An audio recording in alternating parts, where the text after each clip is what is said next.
All right, I'm going to wait 5 seconds before we begin, and then hope that that's enough to get everything started. 5, 4, 3, 2, 1. Good morning, everybody. Happy December 28th. It's Mark Both with MTech Consulting. This is the ChicagoLand SharePoint Users Group, a virtual session.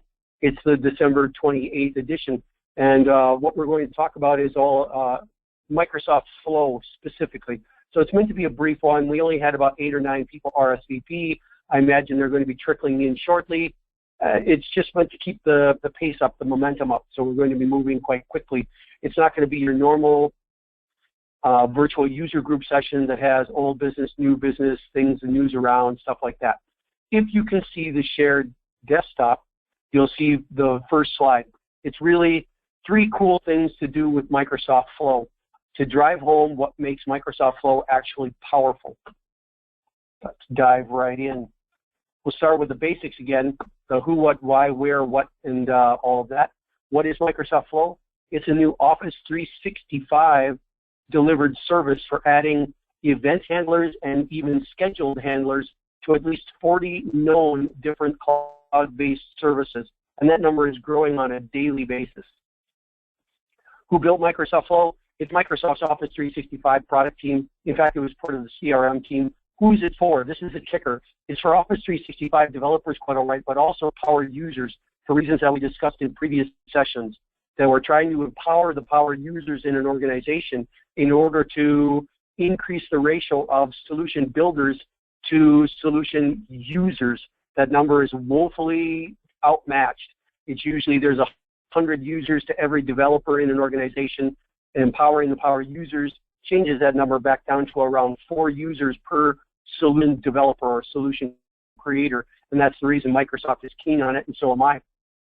Let's try to make this a little bit easier to understand what Flow is. The big picture, if you hear about it for the last couple of years, is there's this entity called the cloud. I consider it a fantasy to consider the cloud as a single individual cloud where everything is magically interconnected inside that cloud. The reality is closer to this.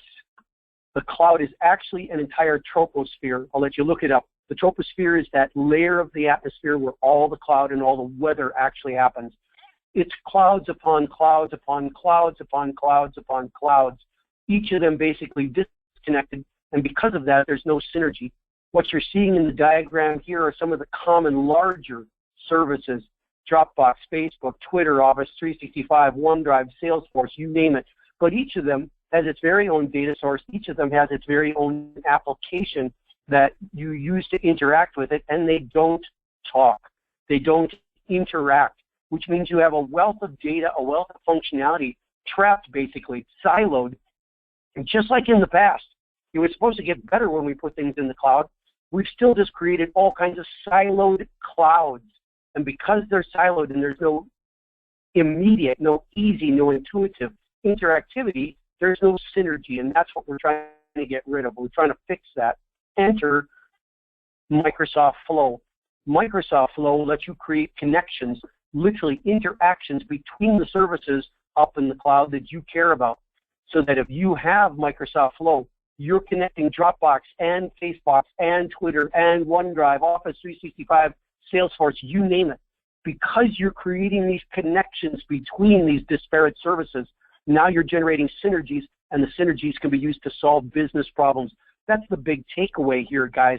That's the big thing to understand about what Flow actually creates, Microsoft Flow. What we're going to do in today's demo is actually interconnect 2 different cloud services, Facebook and Twitter. Now, why did I choose this particular application? If you go to Microsoft's website, if you hit all kinds of YouTube videos, you'll see that the demos people are using to talk about what Microsoft Flow can do is that they synchronize a file from Dropbox into OneDrive. They write Twitter stuff into a Excel sheet. They let you create a flow that when your boss sends you an email, you get a notification that you need to answer your email. Wow. I'm 55 years old, and I've never had to do that yet. I don't foresee having to do it in the future. But being able to connect Facebook and Twitter to gather data that's going on in Facebook and data that's happening inside Twitter and put it into some kind of a common data source, in this case a SharePoint list, and then be able to report and query and mine that particular list to gain business insights, that is something I can relate with. I can say, a couple of different sources that normally are disconnected, now I can connect. I can gather data, put it in one place, and then from that one place I can start to query and generate insights. I can think of all kinds of analogies to what I'm going to show you guys today that have genuine business value. Aggregate content, put it all into one place, disparate content, put it all in one place, query it in a way that you've never been able to do, at least not easily in the past, get insights out of that, and then take actions based on that. That's what Microsoft Flow allows you to do. That said, we're actually going to begin this process. Here's what I'm going to do. I want to understand what's going on inside a number of people's Facebooks whenever they're talking about, in this case, the ChicagoLand SharePoint Users Group. So what I'll actually do is create several flows, one for me, one for my colleague Kevin, one for my colleague Gunjan. Whenever their Facebook has a post on it about ChicagoLand SharePoint Users Group, I'm going to capture that and put it into a SharePoint list. In a similar fashion, whenever there's a tweet that happens on my Twitter page that also has the hashtag CLSPUG, I'm going to capture that tweet. I'm going to put it into this SharePoint list, and suddenly this SharePoint list is acting like a virtual SQL table, aggregating content from two disparate services, and then allowing me to query it to start understanding social media in general, not just from Facebook, not just from Twitter, but from the both of them, aggregated very intuitively, very naturally. Let's jump in and see what that's actually going to look like. I'm going to shrink this. You're looking at a Twitter page. You're looking at my Facebook page. You're looking at the SharePoint Users Group website that's in our Office 365 environment. Specifically, you're looking at social media activities, a list that I've created to capture information coming in from Twitter and from Facebook. So all I need to do now is actually start wiring that up. I'm going to go into the flow.microsoft.com. That's the Microsoft Flow portal. It's immediately going to show me my flows. The two that I focused on that I built just a few hours ago, in fact, was capturing updates from Facebook to a SharePoint list and saving tweets for a particular hashtag also to a SharePoint list. Let's look at the Twitter one first. If I click on it, it's going to give me an overall box, like a layout, flow chart style. When a new tweet appears, create a new item. If I click on the actual action called when a new tweet appears, it actually is very straightforward in Twitter. If there's a hashtag that has the word CLSPUG in it, that hashtag, then it's going to create the item by going into this particular website, and it already captured my login for me. It's going to go into the list called social media activities, and it's going to combine the tweet text and who it's tweeted by with the word from in the middle and add it into the title. That's as simple as can be, but it captures the activity. In addition to this, it's also capturing who the author is, and that's useful later on. Now, since I don't have to actually add to this at all, I don't have to click on Update Flow, I'll just hit Close.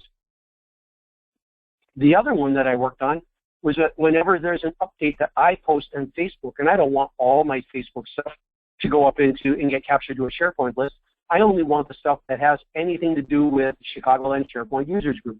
If I click on this particular flow, I'll see that I have an event when there is a new post on my timeline, but I've inserted a condition that when the status message contains the value CLSPUG, then if yes, I go ahead and actually create the item inside that website, inside that list, and I take the status of the message, the first name and the last name, combine them all into one value and put it into the title.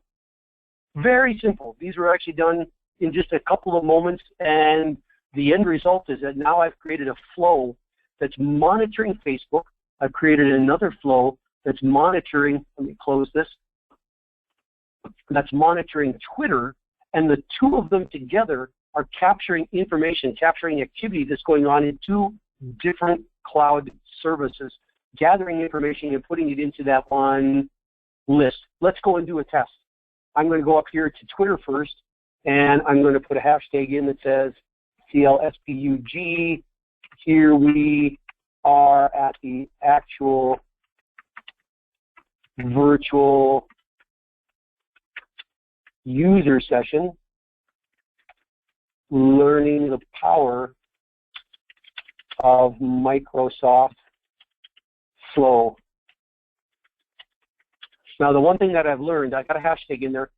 The one thing that I've learned is that Microsoft Flow is not real time.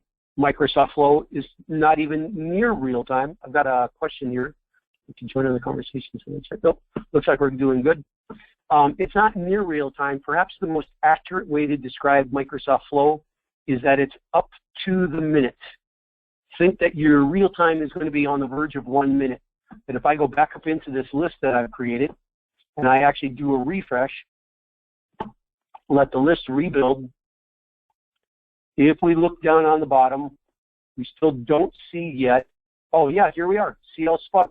Here we are at the actual virtual user session, learning the power of Microsoft Flow. So it already captured it from Twitter. Later on, we're going to go and see how we can actually tap into this and begin to query this. The next thing I want to do is go into Facebook.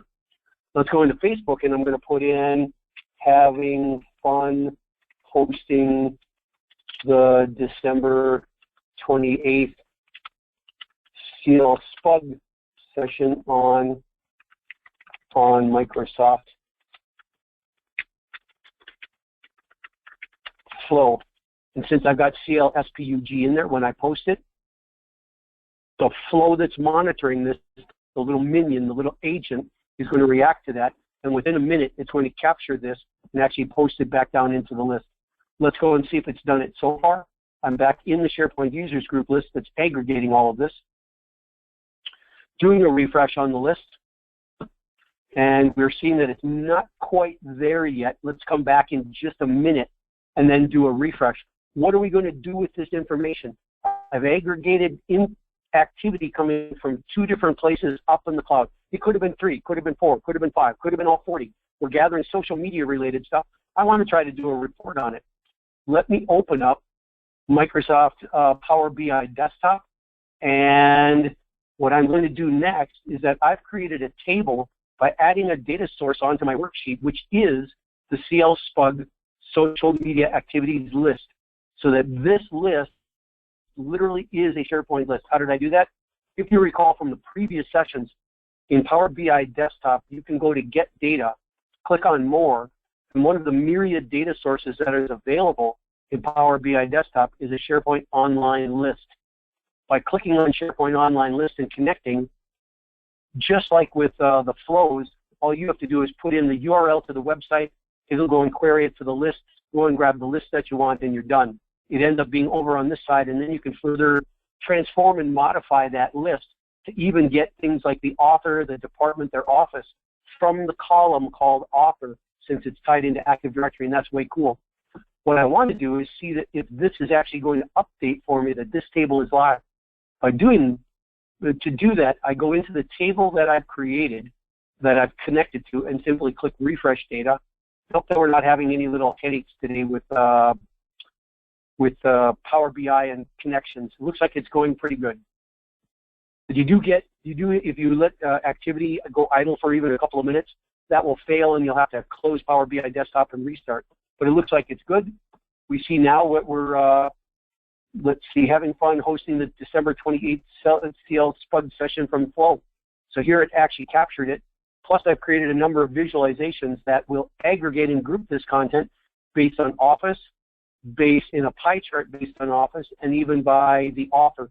So all of these charts actually live updated from this table. This table got updated from the SharePoint list, and the SharePoint list actually got populated from 2 different flows, one that was grabbing information and activity out of Twitter, and one that was grabbing information and activity out of Facebook. There is the real power of Microsoft Flow, the ability to aggregate that content in a very easy way for the very first time.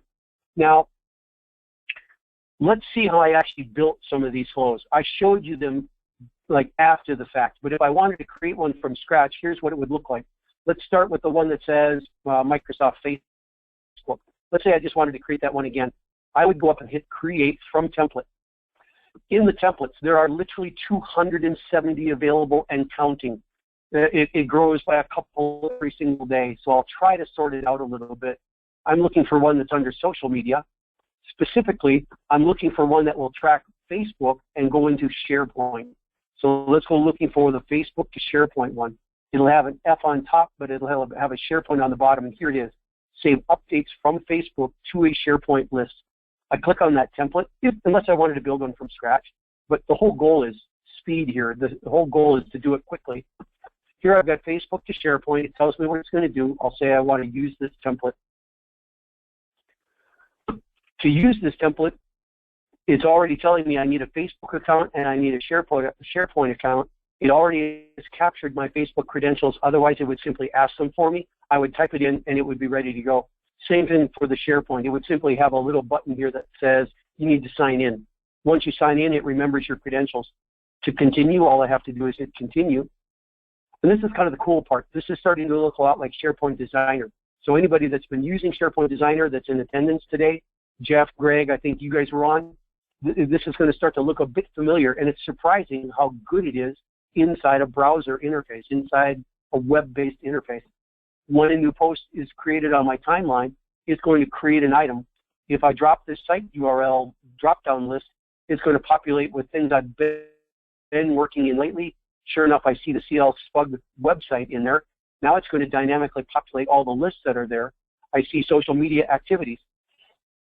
What I don't have yet is the condition that needs to go somewhere in between. The fastest way I've seen to do this is to click on a new step, choose to add a condition. Now, I'm going to move very slowly since the shared desktop can sometimes be a little too slow and it makes things look like they're happening magically. All you have to do, guys, is grab that condition action box and drag it. I'm clicking and holding now, and I'm dragging it right in between the event and the action, and I've suddenly repositioned it so that now when there is a new post in my timeline, I can actually impose a condition before I do something. What's the condition? That somewhere, if I click inside the object name, inside the status message, if I say that it contains the value CL Spug, then proceed with this logic.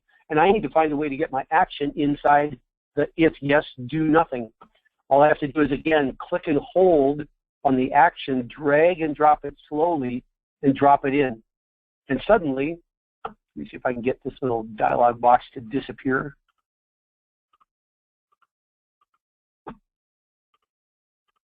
There. So now what I've done is actually create an entire flow. It's an event handler. The event is that there's a new post on my timeline in Facebook. Not just any timeline, but not just any post, rather, but it's going to be a post where the status message actually contains the word CL Spug. It's going to ignore everything else. Once that's the case, then it actually creates an item. It actually creates an item inside the SharePoint list that I've already named, and it's going to take the message, who it's from first name, who it's from last name, concatenate it all together, throw it in the title. And hey, that's perfectly good enough. I'm just trying to capture activity here. If I create that flow, then I'm going to end up with a second one, so I won't finish it. But all I have to do here is click Create Flow, and I have literally created an intelligent little agent that's going to go and monitor my Facebook page for whenever I actually post something that shows up and has CL Spug inside the title. I had my colleague Kevin Anderson up in Minneapolis do the same thing. I had my colleague Gunjan Rajkor in Pune, India do the same thing this morning. So now there's 3 different flows running. All of them are the same, but they're monitoring individual Facebook pages. And the end result is that they're all populating. You'll see that some of these are from Kevin, some of these are from Gunjan, some of these are from Mark. That's what is really creating the power here, that we're monitoring disparate cloud-based services that in the past would be very difficult to actually tie together to create that aggregation that gives us this kind of functionality, this kind of data to be mining, this kind of Internet of Things, this IoT functionality, where now the things that we're talking about are Facebook pages.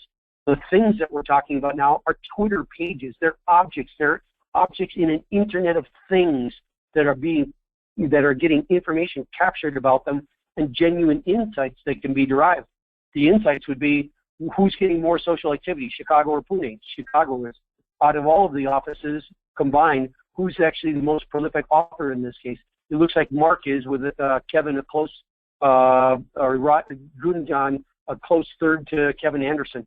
But you can start to see where this doesn't have to be Twitter activity. This could be other cloud-based activities that are all feeding into SharePoint lists and then allowing the SharePoint list to act as this virtual SQL table that allows you to mine that data and gather those insights, all while leaving everything basically where it is.